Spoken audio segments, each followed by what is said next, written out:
Goodell signs contract extension that could reach nearly $40 million per year. NFL owners have completed an agreement with Commissioner Roger Goodell on a 5-year contract extension. According to a memo sent Wednesday by owners on the league's compensation committee, which negotiated the deal, the contract is done and signed. The deal runs through 2024, with Goodell's compensation expected to top out at a maximum of nearly $40 million per season, though close to 90% of that pay would be tied to incentives. The agreement is between Goodell and owners on the compensation committee, led by the Atlanta Falcons Arthur Blank. The compensation committee informed the other owners via memo, a copy of which was obtained by the Washington Post. It is not clear whether the deal will run into further opposition from Dallas Cowboys owner Jerry Jones, who threatened at one point to sue over Goodell's extension but since has rescinded the threat. From November, the NFL is reeling and the Jerry Jones-Roger Goodell rift doesn't help. Owners are scheduled to meet December 12 to 13 in Dallas. Jones sought increased input by owners not on the compensation committee into Goodell's contract, and a final ratification vote by all owners once the deal was completed. The league has maintained that there will not be another vote of the owners. The owners voted, 32-0, at their May meeting in Chicago to authorize the compensation committee to negotiate the new deal with Goodell. Jones served for a period of time as a non-voting member of the compensation committee. But that arrangement ended after he informed other committee members that he'd hired attorney David Boies and was prepared to file a lawsuit opposing Goodell's extension. That began a tense standoff between Jones and other owners. There was a flurry of threats, accusations and letters sent back and forth. Jones accused Blank of misleading owners about the negotiations. He contended that such a significant investment in the commissioner was not justified at a time when the league was facing financial hardships.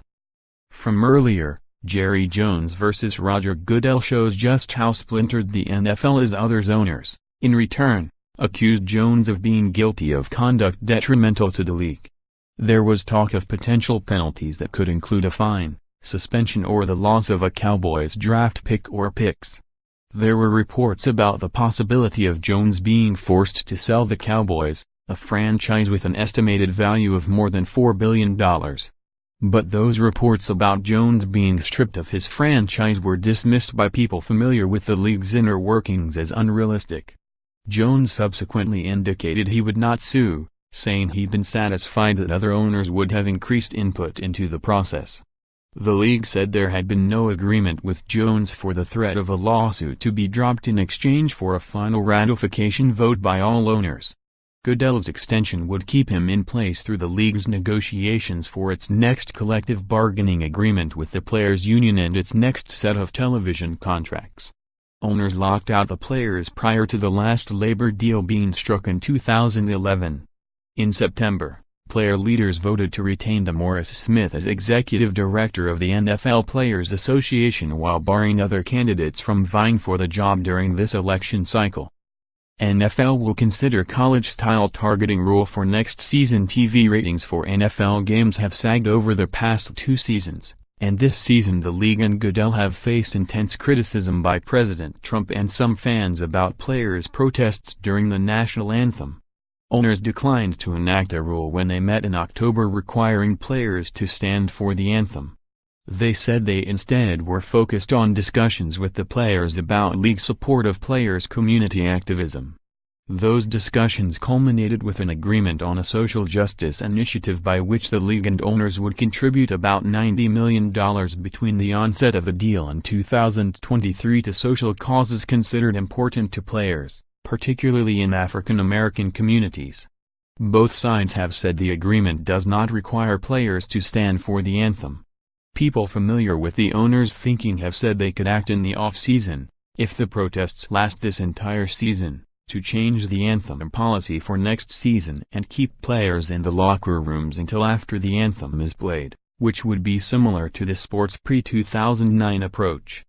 A memo sent from the Compensation Committee to other owners Wednesday said that a binding contract extension has been signed by the Commissioner and by Arthur Blank, on behalf of the league entities. The memo, a copy of which was obtained by the Washington Post, also said, "We are pleased to have resolved this issue and we appreciate the strong support received from our partners. It was particularly gratifying to hear so many owners commit to being more engaged in league affairs and to express the desire to work more closely with the Commissioner and league staff on matters critical to the league. We know that we speak for all of you, as well as for the Commissioner, in saying that the NFL is strongest when our ownership is active and unified." The memo says that owners were informed by committee members in recent days of the contract's details. "Our committee unanimously supports the contract and believes that it is fully consistent with market compensation and the financial and other parameters outlined to the owners at our May 2017 meeting, as well as in the best interests of ownership," the memo said.